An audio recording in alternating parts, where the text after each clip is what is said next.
हमारे चैनल को सब्सक्राइब करें, बेल आइकन ज़रूर दबाएं। भोला बैल। किशनपुर में एक किसान था भोला। नाम के अनुरूप ही भोला सरल और ईमानदार था।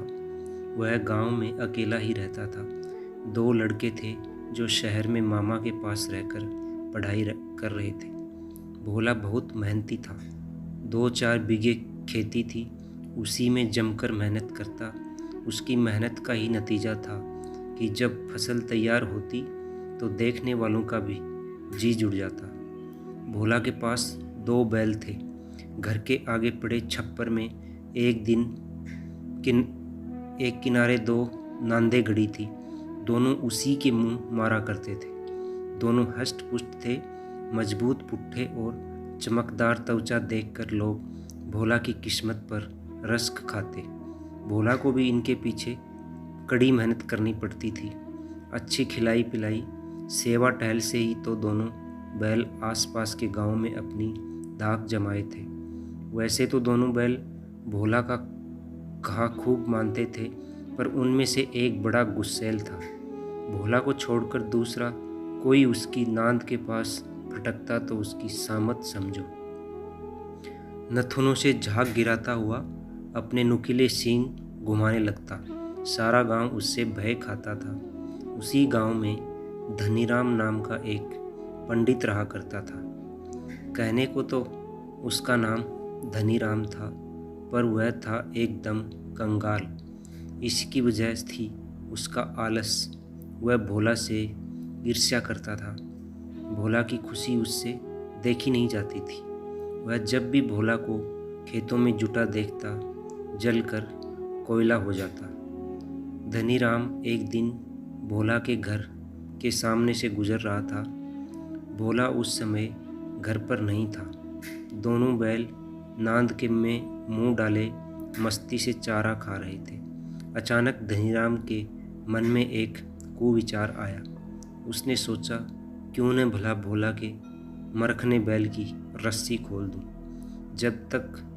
जब वह गांव में तहस नहस मचाएगा तो भोला की हालत खराब हो जाएगी। लोगों की बातें भी सुननी पड़ेंगी और नुकसान की भरपाई करनी होगी। सो अलग यह सोचकर वह दबे पांव खूंटे के पास पहुंचा और बैल की रस्सी खोलकर भाग खड़ा हुआ। भोला उस समय खेतों की निराई कर रहा था। एक चरवाहे ने जाकर उसे बताया कि उसका मरखना बैल रस्सी तोड़कर भाग खड़ा हुआ है। भोला घबरा गया। वह जिस हालत में था भाग खड़ा हुआ। थोड़ी दूर चलते ही उसे भीड़ दिखाई दी। भोला को पक्का यकीन हो गया कि बैल ने किसी को घायल कर दिया है और उसी को घेरे लोग खड़े हैं। लेकिन पास जाकर पता चला वहाँ मदारी तमाशा दिखा रहा है। वह वहाँ से निकल पड़ा। रास्ते में कई लोगों से पूछता हुआ गया, पर बैल का कहीं पता नहीं चला। तभी एक लड़के ने बताया कि उसने गांव के बाहर घूरे पर एक बैल को सींग चलाते हुए देखा था। भोला फौरन उधर भागा। पास जाकर देखा तो पता चला कि वह किसी और का बैल था। भोला ने सब कहीं छान मारा, लेकिन बैल उसे कहीं नहीं मिला। वह थक हार कर निराश होकर लौटने को हुआ कि धनीराम के घर की ओर से चीखें आती सुनाई दी। भोला सारी थकान भूलकर उस ओर भागा।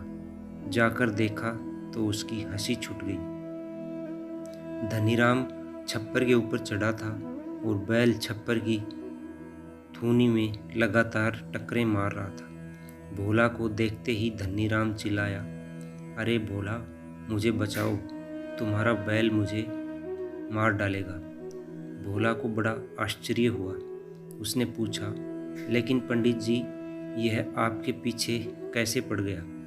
धनीराम कलपते हुए बोला, भोला भैया, मुझे नहीं पता था कि जानवरों को अच्छे बुरे की पहचान हो आदमियों से ज़्यादा होती है। मैंने तुम्हारे बैल को इसलिए खोल दिया था कि तुम परेशान हो जाओ, पर इसे खोलते ही यह मेरे पीछे पड़ गया।